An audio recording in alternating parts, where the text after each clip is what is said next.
Today I want to tell you the story of a young woman betrayed by her own blood, and the Apache man who risked everything to save her. It's a story of survival, of trust forged in silence, and of two souls standing against power and deceit. If this tale touches your heart, help us reach 1,000 subscribers. Now, let's begin. Red Bluff, Colorado Territory, April, 78. Dust moved through the canyon like memory itself. Slow, deliberate, unrelenting. It slipped beneath doors, clung to boots, and sank deep into the lungs of men who rarely spoke. Nico Blackstone, Apache by birth, shadow by necessity, leaned against the post rail outside the Dane estate, arms folded across a chest carved by years of stone and sun. He'd spent the morning riding the borderlands, chasing a shipment of rifles Judge Dane claimed had been stolen. But Nico knew better. The judge's enemies weren't thieves. They were men like him, driven to desperation by the loss of land that had once been theirs. Now, beneath the dying gold light, he returned not for rest, but to guard a home that had never called him welcome. Above, lanterns swayed gently along the porch beams of the grand White House. Music floated down in fragments, piano keys, laughter, the clink of crystal. Tonight was Leona Dane's engagement supper. She was being given to the mayor's son, a stiff-jawed man with ambition polished sharper than his heart and hands that had never seen honest labor. Nico wasn't invited. He never was. For 9 years he had served the judge, first as a tracker, then as a fixer, then as something not quite either. His loyalty was his wage, his silence the judge's protection. But no matter how many orders he obeyed or border feuds he quelled before they burned, he remained a half-tamed savage in Dane's ledger, tolerated, never trusted. He was 17 when he first saw Leona, barefoot in the orchard, sleeves rolled, face kissed with freckles and sunlight. Unlike her father, her gaze was curious, not cruel. She hadn't flinched from him, and that made her unforgettable. Now at 24, she still carried that quiet defiance in her spine. The years had sharpened her beauty, but her eyes held the same trapped brilliance. She stood by the window now, framed by velvet curtains, listening to the man beside her drone on. She nodded when she must, but her smile was hollow. For one brief heartbeat, she met Nico's gaze through the glass. A flicker passed between them, unspoken, dangerous. He looked away before it could linger. Later that night in the bunkhouse, Nico stripped off his trail-worn clothes and washed in a tin basin. The water turned the color of rust, but not all dirt could be scrubbed away. His muscles ached with the quiet fatigue of a man too long alone with his ghosts. Sitting on his cot, bare feet against the wood floor, he listened as the party faded. Horses snorted, laughter thinned. Then came something else, a dull thud, muffled voices, a scrape. Nico stood, knife in hand. He stepped into the moonlight. The estate lay still, too still. At the servant's door, he saw the jar knocked over, the dirt disturbed, fresh boot prints trailing away. A drag mark cut through the dust. His gut tightened. He followed the tracks, sprinting past gardens and orchard, down the slope where trees thinned. At the edge of the lower field near the ravine, he found it, a torn scrap of pale silk. Leona's. The tracks veered east, 3 horses, maybe 4, moving fast, one burdened until recently. He knew that trail. It led to the Badlands, no towns, no law, only dust and men who answered to none. He ran for the stables, heart hammering. His Mustang felt it too, eyes wide, breath sharp. Nico saddled quick. No food, no pack, just his rifle, his knife, and the road ahead. The kind of rage that burns cold and deep took hold of him. He passed the main house on his way out, its windows glowing amber. Inside, voices drifted from the judge's study. "She's gone," someone said. "Taken," a pause. Then came the judge's voice, calm as stone. "Let them take her." Silence followed. "But sir, the mayor, your alliance." "She's not my blood," the judge cut in, his tone flat. "Never was. She's the price, that's all."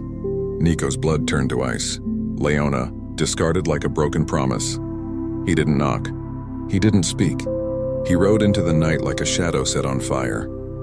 By dawn, he was deep in the bluff trails, following hoofprints only someone like him could read. At a narrow creek bed, the water pooled around fresh tracks. 3 horses, 1 riderless. Boot marks near the edge, one smaller than the rest.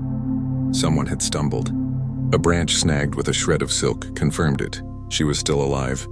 He pressed on, the rising sun cutting like a blade behind him. As the heat grew, so did the fury in his chest. He remembered her face, the strong chin, the thoughtful frown when she read. Once she'd handed him a book he couldn't read and said softly, "You should learn. Your words deserve to be written down." No one had ever spoken to him like that, not even his own people.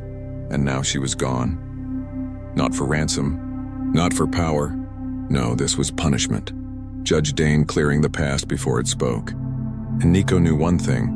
He would bring her back, even if he had to burn Red Bluff to the ground. By midday, the sun blazed high over the canyons when Nico reached the abandoned mining trail. He'd crossed dry riverbeds and thorned mesquite, tracked through ridges and narrow game paths only those born to this land could read. The signs were clearer now. 3 riders, 1 woman taken fast and hard. They hadn't hidden their trail.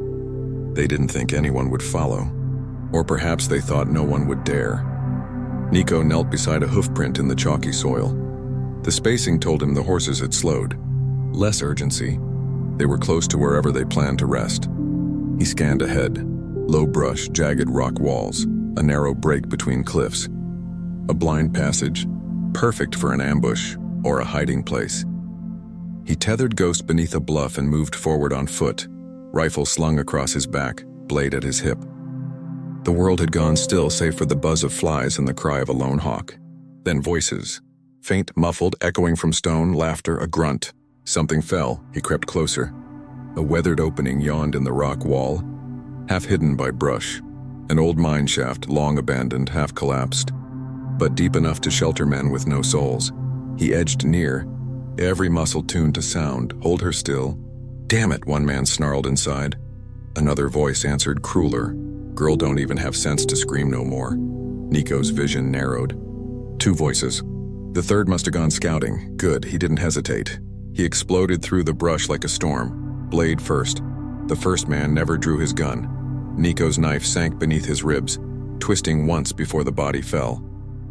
The second stumbled back, grabbing for a shotgun, but Nico was already on him, fists striking like hammers. One to the jaw, another to the throat. The man dropped, choking on his own breath. Silence, then breathing, ragged, soft. Nico turned. Leona lay on the dirt floor, wrists bound above her head, ankles tied tight. Her dress torn and bloodstained, her skin pale and bruised, but her eyes were open, dazed and afraid. He crossed the room fast.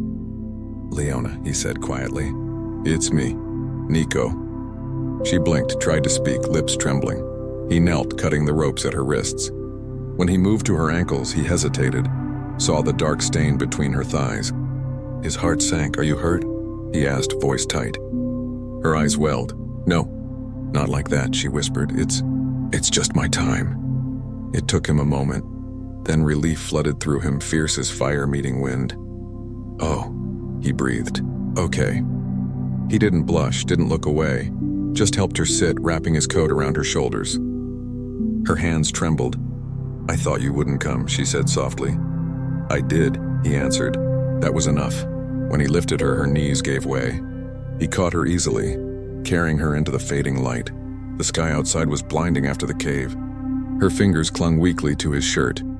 They made camp in a narrow arroyo 5 miles from the mine, sheltered between stone spines.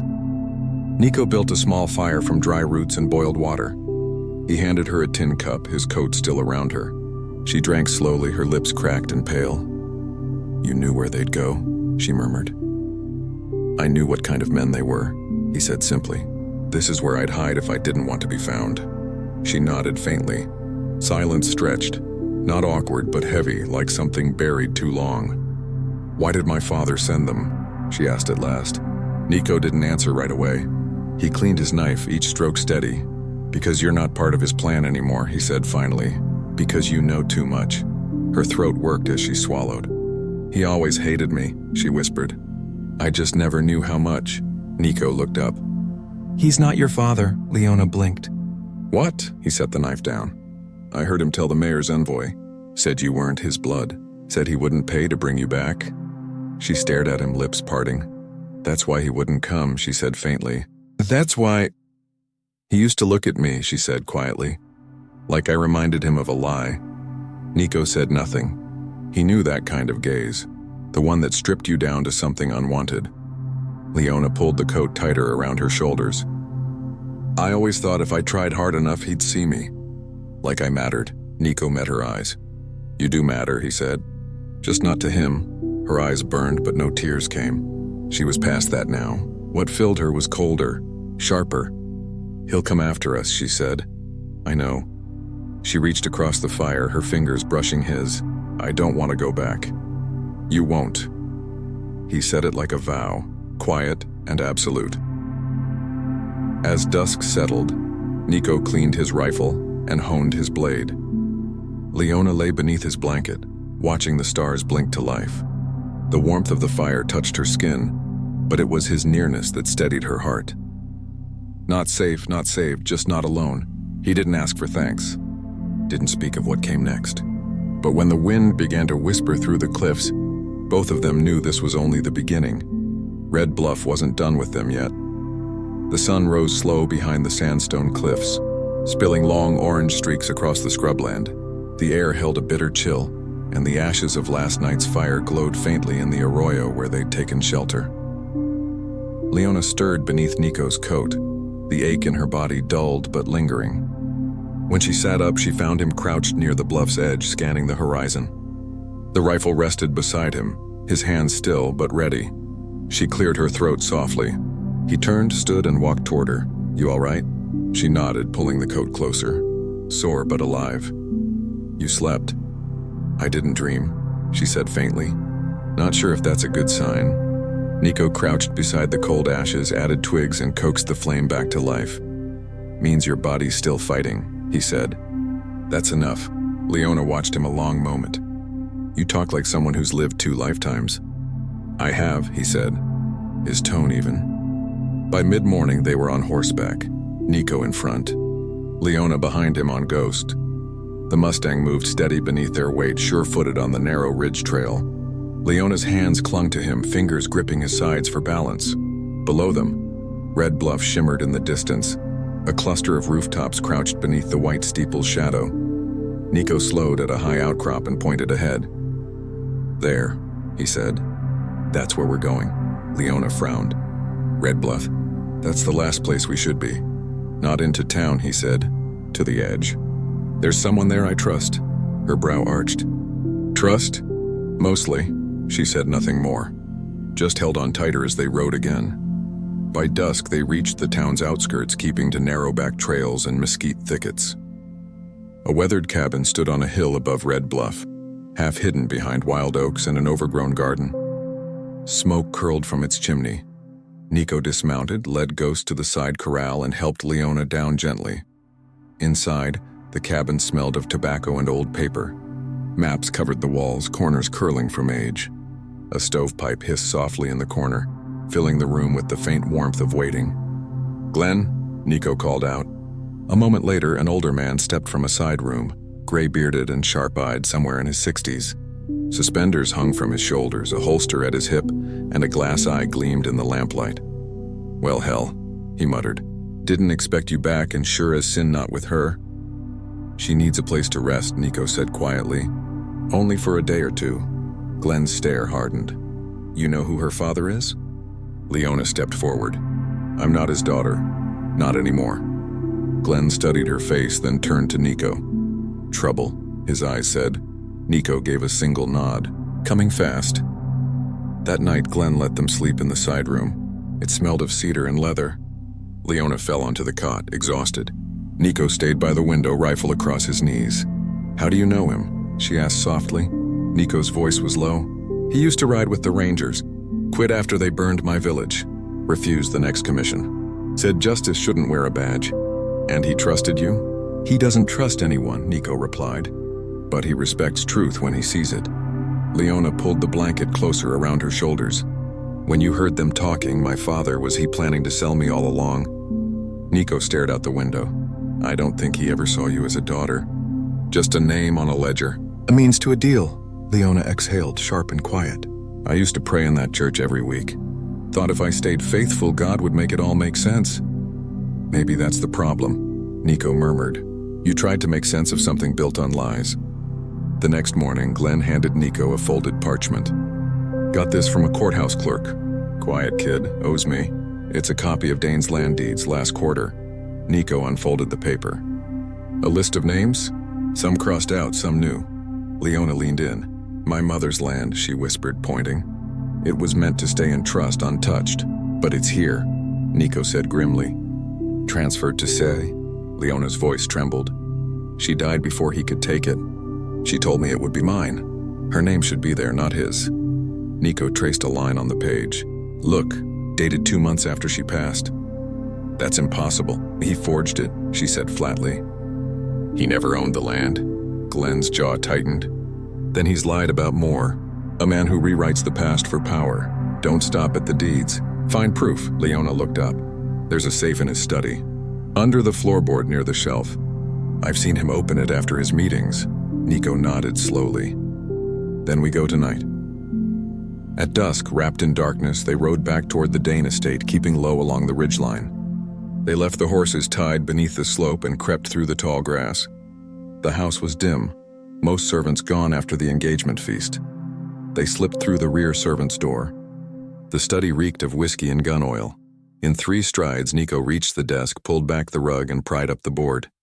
The safe waited beneath, iron and old. "Do you know the code?" he asked. Leona knelt, trembling fingers on the dial. "The year he bought the judge's robe. 1865. The latch clicked open. Inside lay deeds, cash, and a small black book. Nico flipped it open. Names, payments, signatures, some marked in red. "This is it," he breathed. "Every bribe, every silence bought." "Look," Leona whispered, unfolding a yellowed page. It was a letter in her mother's hand. "He found it," she said, voice breaking. "He kept it hidden so no one would ever know." Nico rested a hand on her shoulder. "Now we do." A twig cracked outside. Then a voice, "Drop it. Both of you." They turned slowly. The sheriff stood in the doorway, gun leveled. "Knew you'd crawl back, girl," he drawled. 2 deputies flanked him, pistols raised. Nico glanced at Leona. She didn't flinch. Her hand slid toward the pistol he'd given her that morning. He realized then, she wasn't afraid anymore. The moment froze, gunmetal glinting in lantern light, Leona's hand tightening on the grip, Nico shifting his weight, measuring the 3 men. Sheriff Rook Lyle, Dane's hatchet man, had been the devil's shadow for over a decade, too cruel to break, too clever to corner. His hounds Raleigh and Boone stood ready, eager for blood. "Step away from the safe," Rook snarled. "You're under arrest for trespass, theft, and sedition." "Sedition?" Leona's voice rang cold. "What law did you dig that from, Rook?" "My father runs the territories." "You're no Dane anymore, sweetheart," he sneered. "That name was your shield. It's gone." "She's not the one who should be arrested," Nico said, voice like iron. Rook's eyes narrowed. "Still talking, Apache? Should have learned to keep quiet. No more words." Leona moved first. She ducked and drew, firing once. The shot cracked through the room. Raleigh screamed, clutching his arm. Boone lunged, but Nico was faster. He snatched the lamp off the desk and hurled it. Glass shattered. Fire leapt across the curtain. Rook stumbled back as the flame spread. Nico slammed into Boone, driving him into the shelf. Books rained down. Rook fired, missed by inches. Nico was on him, blade flashing. Steel met flesh. The sheriff roared as the knife cut deep. "Run!" Nico shouted over the flames, but Leona didn't run. She fired again, striking Raleigh in the leg. Then she grabbed the black book, turned, and ran to Nico's side. Together, they burst through the front door into the freezing dark. Smoke trailed from the shattered window behind them as they tore across the yard and into the orchard. Ghost waited beyond the fence, hooves restless, eyes wild from the scent of fire. Nico barked orders, helping Leona into the saddle. He swung up behind her just as shouts rose from the estate. Lanterns flared. Gunfire cracked. A bullet tore past Nico's shoulder, ripping through his coat. He ducked low, spurring Ghost harder. The horse surged forward, wind cutting against their faces. Hooves thundered over dry roots and cracked soil. Behind them, the manor burned, a fire born of accident, or maybe of justice. They didn't stop until dawn brushed the mesas with pale gold. Near the edge of an abandoned ranch, they found a half-collapsed barn nestled between the ridges. Leona slid from the saddle, trembling, her face ghost white. "You're bleeding," she whispered. Nico looked down. Blood seeped from his side, dark beneath his coat. "Not bad," he muttered. "Sit," she ordered. He obeyed. She tore strips from the lining of her dress, cleaned the wound with whiskey from an old flask. Her hands shook, but her touch stayed steady. "Does it hurt?" "Yes." "Good." He almost smiled. When the bleeding slowed, she tied off the bandage and sat back, wiping her brow. "We almost died," she said quietly. "But we didn't." Their eyes met. "You didn't hesitate back there," she added. "I knew what we were walking into," he said, looking away. "Didn't expect the fire." Leona lifted the black book. "This changes everything." "It proves everything," Nico said. "Land theft, bribery, killings, all of it. He's funneled it through the church and his allies." She stared at the names.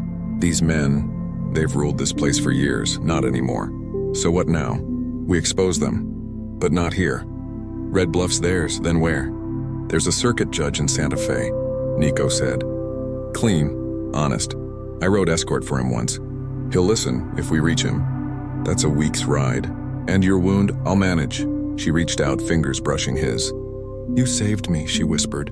He met her eyes. "I've been saving you for a long time. You just didn't know it."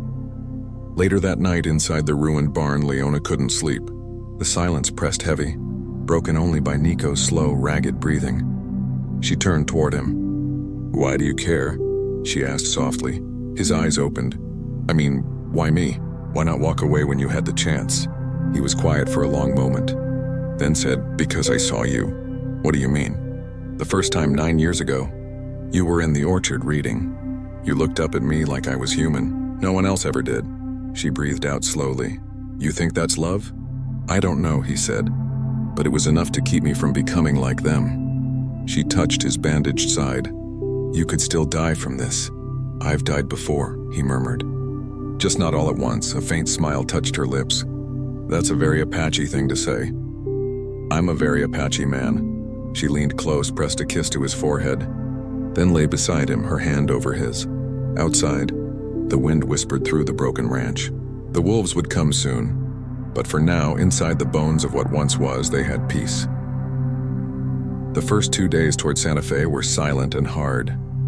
Nico guided Ghost through dry creek beds and forgotten trails across the high desert, eyes scanning the ridges for movement. The sun beat down without mercy. The wind carried dust that burned their eyes until the horizon itself seemed to fade. Leona rode close behind, arms wrapped around his waist, her face buried against the space between his shoulders. Her grip wasn't fear, it was exhaustion. Every muscle ached, every breath tasted of dust and fading smoke. But she never complained. By the second night, Nico's bandage had bled through. They stopped at an old shepherd's cabin, hidden in a fold of piñon pines. The roof sagged, half fallen, but the stone walls still trapped warmth, and the cracked hearth caught flame again. As Leona fed the fire, Nico collapsed onto the floor, sweat beating down his temples. "You're burning up," she murmured, pressing a hand to his cheek. "I've had worse." "That's not an answer." She boiled water, tore more cloth from her underdress, and cleaned the wound. It had reopened on the trail, red, angry, pulsing. She ground dried sage from Nico's pouch, made a bitter paste, and pressed it to the skin. He didn't flinch, though his jaw went tight. "I don't want you dying before we get there," she said. "You didn't used to care." She looked up sharply. "That's not fair." His gaze softened. "I know." They sat quiet for a time, the crackle of fire filling the space between them. Outside, the wind slipped through the pines like whispered warnings. "You think they're close?" Leona asked. Nico nodded. "If not now, soon. Rook's too proud to quit. And my father? He's too afraid of the truth getting out." Leona clutched the black book to her chest. "I remember thinking I'd marry into safety," she said softly. "That's what he promised. But every man at that table looked at me like a transaction." "You deserve better than promises made by men with knives behind their smiles," Nico said quietly. She stared into the flames. "Do you believe people can change, Nico?" He thought for a long moment. "No," he said finally, "but I believe they can choose who they become next." They rode again at dawn. Nico's fever had broken in the night, and though pain still clawed at his ribs, he sat straighter in the saddle. Leona's pistol hung at her hip now, not hidden, not for show. By mid-morning, they crossed into New Mexico territory. The land widened, stretching flat before folding into red hills and dry arroyo cuts. The road to Santa Fe wound through hard country, abandoned pueblos, sun-baked missions, and canyons that swallowed sound. At midday on the third day, trouble found them. 4 riders came fast, Faces masked, guns drawn. Mercenaries, not lawmen. One fired a warning shot, dirt exploding inches from Ghost's hooves. Nico pulled hard on the reins, steering into the rocks. They dismounted behind a low ridge, crouching between sandstone ledges. Leona dropped beside him, chest heaving. They followed us. They're not law, Nico muttered. They'll shoot first, think never. Gunfire split the air. Pebbles sprayed across their faces. Leona ducked, then reached for her pistol. You know how to shoot? Nico asked. No, she said.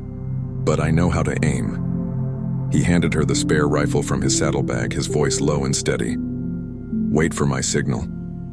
Don't fire unless they close in. Then he slipped along the ridge, silent, shadowed, moving through brush and rock like a ghost. Two of the gunmen pushed forward, reckless and sure of themselves. One struck a match, lighting a cigar with a smirk that said he already owned the fight. He never saw Nico coming. A single silent strike to the throat, then steel sliding between ribs. The second man turned at the sound, too slow. A jagged rock caught his face, then Nico's fist shattered his jaw. Both dropped without another shot fired. The remaining two closed in on Leona's position. She held her breath, waited, then rose. The rifle barked once. One man fell back screaming, shoulder torn open. The last turned to run, but Nico's bullet caught him clean through the calf. He collapsed, cursing, then went limp. Nico rejoined her, chest heaving. Leona lowered the rifle. I only meant to frighten him. You did, he said, eyeing the downed men. But fear won't always be enough. She looked down at her hands. They were steady. Then I'll learn. That night they made camp in a dry canyon where stone spires clawed at the sky. Above them, the stars burned sharp as frost, the moon a thin blade of silver. Nico sat sharpening his knife while Leona turned the pages of the black book. There's a name here, she murmured. Judge Hurst, my father said he was the one man he couldn't buy. Then he's who we need, Nico replied. He lives outside Santa Fe, a day's ride. Nico sheathed the knife. Then that's where we go, she hesitated. I don't just want to hand it over. I want to speak. I want them to hear me. You're sure? I'm done being something men trade or silence. Nico studied her, the strength in her voice, the fire in her eyes. You're not the girl I carried out of that cave. She smiled faintly. And you're not the man who hid in the dark. He covered her hand with his. No kiss, not yet. But something rooted there. Something stronger than desire. Loyalty. Trust. The kind of bond forged through blood and pain. By the next evening, they reached Judge Hurst's homestead, an adobe house tucked beneath an old cottonwood grove. No guards, no servants, just a weary man with silver hair and a journal resting on his knee. Judge Hurst, Leona called as she dismounted. He looked up, squinting. You're Dane's girl? Not anymore, she said, stepping forward with the black book. Behind her, Nico stayed on his horse, scanning the horizon. We only need 10 minutes, she said softly. The judge took the book, opened it and read, page after page, silent for a long time. Morning found Santa Fe bathed in pale gold and ash-blue light. In the courtyard of Hurst's adobe estate, the air was still. Nico stood by the gate, rifle in hand, eyes tracing the road for movement. Inside, Leona faced the judge across a heavy oak table. The black book lay open between them, its truth bare. Hurst turned another page, his expression hardening. I knew Dane was ruthless, he said at last. But this is treason. Leona's hands tightened in her lap. Can you take it to court? I can, he said grimly, but not cleanly. He's bought half the circuit. Even in Santa Fe, the deck's stacked. Then I'll testify, she said, her voice steady. I'll name every man, every deal, every false contract he ever made me sign, Leona said. Hurst studied her in silence, the weight in his gaze like judgment itself. You understand what that means? I do now. He gave a slow nod. Then we ride at dusk, quietly. I'll see to your protection until the hearing. Leona exhaled, her shoulders finally loosening. Nico entered, shutting the door behind him. They're here. Rook? Hurst asked, and 4 riders. They came through the southern ridge. They're tracking us. Hurst straightened. I'll send word for the marshals. You won't have time, Nico said. They'll strike before dark. The judge's jaw tightened. Then we hold them long enough to ride. That afternoon dragged like thunder over a clear horizon. Hurst armed 2 ranch hands and reinforced the gate. Leona packed the evidence into a weathered canvas satchel, while Nico cleaned the rifles and checked every cartridge twice. "I thought it would feel more like victory," Leona murmured, loading bullets with unsteady hands. "Justice never does," Nico said. "It's just a quieter kind of violence." She glanced at him. "You think we'll survive this?" He smiled faintly. "We already have." At twilight, the sound of hooves came, slow, deliberate. 5 riders moved through the brush below the ridge, shadows crawling like wolves. "They're waiting for dark," Nico whispered from the stable window. "Then we move first," Hurst said, passing him a Winchester. "If they want blood, they'll earn it." Leona fastened her pistol belt, standing beside Nico. "I'm not hiding. You should. No, if this is the end, I'll meet it standing." He hesitated, eyes on her. "Then don't hesitate. I won't." The first shot split the dusk. A bullet slammed into the adobe wall beside the door.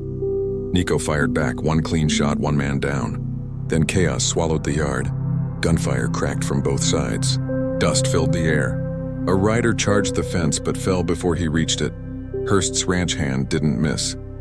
Leona crouched by the gate, pistol steady, breath sharp. Rook came with another man from the side entrance, both shouting. Nico moved before thought, diving from the stable roof in a blur of dust and steel. He tackled the second rider from his horse, then turned to face Rook. The sheriff raised his gun. "You should have stayed on your reservation." "I never had one," Nico said. They collided, fists, elbows, blood. Nico's side tore open again, but he fought through it. He ducked, slammed his arm into Rook's throat, and drove both men into the dirt. The pistol skidded away. Leona ran, grabbed it just as Rook staggered to his feet, knife drawn. He froze when he saw her standing 5 feet away, pistol leveled. "Don't," she said. Rook lunged anyway. The gunshot echoed like an ending.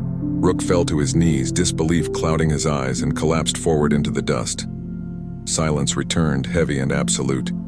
The last riders fled into the hills. Leona's hands shook. The pistol slipped. Nico caught her before she crumpled. "I didn't want to," she whispered. "You did what you had to." She looked up, voice trembling. "Does that make me like them?" "No," he said softly. "It makes you free." 3 days later, they stood before the territorial court in Santa Fe. Judge Hurst laid out the evidence. Leona read her testimony, every name, every crime, her father's most of all. The courtroom went still. Within a week, warrants spread like wildfire. Estates seized. Fortunes undone. Leona refused to attend the sentencing. Outside, Nico waited against a sunlit pillar. When she stepped out, she didn't speak, just wrapped her arms around him. "What now?" he asked quietly. "We go," she said. "Anywhere. The road's long and the past can't follow." That night they left. No farewells, no ceremony. Just a man and a woman, saddlebags heavy with truth and ghosts. They rode west through the dark hills, chasing a peace no law could promise. Under a sky crowded with stars, Nico reached for her hand. She didn't let go. They rode south until pine gave way to mesquite and the stars hung low and burning. Somewhere beyond Los Cruces, they traded ghost for 2 nameless horses and kept riding, until the past no longer whispered behind them. In a quiet valley outside Socorro del Norte, they found a half-buried shack, a thin stream, and a stand of cottonwoods that turned silver under moonlight. It wasn't much, but it was theirs. The first weeks were hard, the kind of hard no one writes about. They built shelter with blistered hands. Nico hunted, teaching Leona how to skin, how to move without sound. She tilled the earth, planted beans and greens, learned to coax fire from flint instead of matches. They seldom spoke of Red Bluff, the blood, the trial, her father's fall. But sometimes when Leona stirred cornbread over the fire and Nico mended his coat in the fading light, their eyes would meet. That look said enough. They had survived, not just the danger but the rot inside themselves. One evening, as smoke curled into the dusk, Leona asked, "Do you think we'll ever be good again?"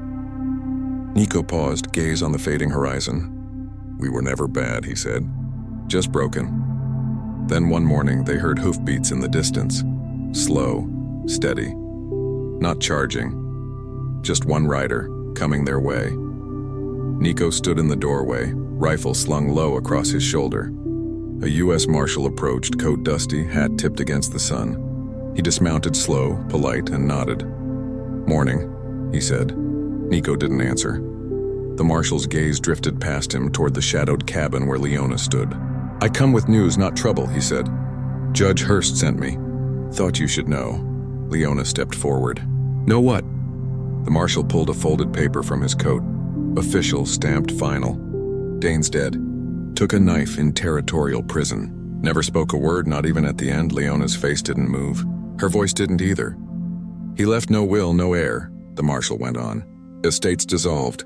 Funds redirected to reparations and land claims. That's all I was sent to say." He tipped his hat once more and rode off. When the dust settled, Leona whispered, "I don't feel anything." "You're not supposed to," Nico said softly. "That's what grief becomes when it's used up." That night she sat beneath the cottonwoods, arms around her knees, the wind threading through the branches. The fire cracked nearby. "He hated me," she said quietly, "because I reminded him of her. But I don't even remember her face, only how cold his was." Nico didn't try to answer. He just sat beside her, shoulder to shoulder, waiting. "You think a life like this is enough?" she asked. "Out here hidden, living in inches instead of miles." "It's not hiding," he said. "It's choosing." She looked at him then, eyes worn but alive. "I used to think I was meant for something big, something seen, something that mattered. You were," he said. Then he took her hand, rough, warm, real. "And now you're still here. That matters too." Months passed and the cabin became a home. The land gave more than it took. There were chickens, 2 goats, a corral built from deadwood, curtains sewn from old feed sacks. Once a month they rode to town for supplies. Nobody asked who they were and nobody needed to. Sometimes wanderers came, a drifter, a widow, a soldier too tired to go farther. They stayed a night or two. Ate healed, left quieter than they'd arrived. One girl, no older than 16, came barefoot and bleeding. Leona washed her feet herself. Nico gave her a bed in the lean-to. She left 2 days later, saying nothing, but she left behind a silver earring and a bundle of wildflowers. Leona pinned them above the hearth. "We're building a church," she joked. Nico smiled. "Not the kind you kneel in." Then came the baby. Not theirs. A basket left by the door at dawn, wrapped in homespun and an old army coat. No note, just a soft, uncertain cry. Leona stared for a long time, then lifted the child. She never asked where it came from. She just fed her goat's milk and held her through the night. They named her Clara. By spring, their scars had faded, not gone, but no longer raw. Leona planted wild lupines by the creek, bright and stubborn. Nico carved a cradle from cottonwood, his hands steady, gentle. One night, under a sky alive with stars, Clara slept between them. Coyotes sang far off. "She'll never know what we came from," Leona said. "She doesn't need to," Nico replied. Leona smiled. "I hope she grows wild." "She will," he said. "But not lost." They sat watching the fire until it sank into coals. Then Nico spoke softly. "I never told you about the first time I saw you. You were in the orchard reading. Red dress. Dirt on your knees." "I remember that dress," she said quietly. "Didn't know you were watching." "I always was." She took his hand and this time they kissed. Not because the story asked for it, but because the silence finally did. And somewhere in that quiet stretch of high desert where law had failed and truth once burned, 2 broken souls built something truer. Not with bullets or sermons or power, but with presence, with staying. A fire that didn't destroy everything, only enough to clear room for something better. Thank you for listening to the end of their story. If it stayed with you, leave a like and subscribe. It helps more than you know.